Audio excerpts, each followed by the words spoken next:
Hi, this is Vandana from the Urban Mali Network. So I'm here in my balcony garden and I have the good fortune of being in a space that has so much light.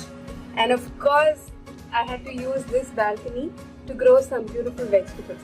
I have a lot of vegetables that are all ready for me to harvest. And today I'm just going to talk a little bit about Palak. Now, this grow bag is full of Palak. And it's delicious. It is, and if you've grown palak, you would know that it's one of the yummiest things that you can grow in your garden. It's so fresh. It literally is something that you can pluck off and eat right away. It's crunchy, it's delicious, it's organically grown, and you've grown it yourself.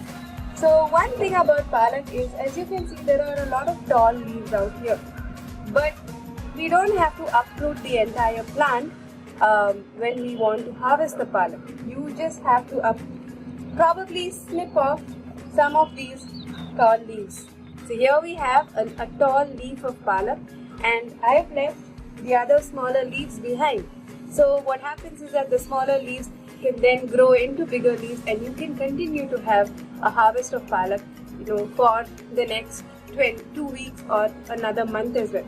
After which you probably want to remove all the palak and then grow something else, maybe another plant like tomato or a legume, something that enriches the soil.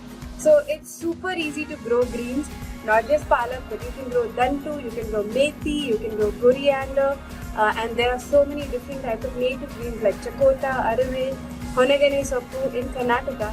I'm sure in your part of the world you have your own native greens that you would love to grow.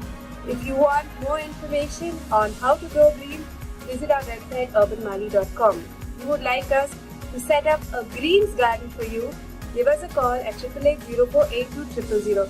Or if you just want to set up a vegetable garden, get in touch with us. We would love to set up one for you. Take care.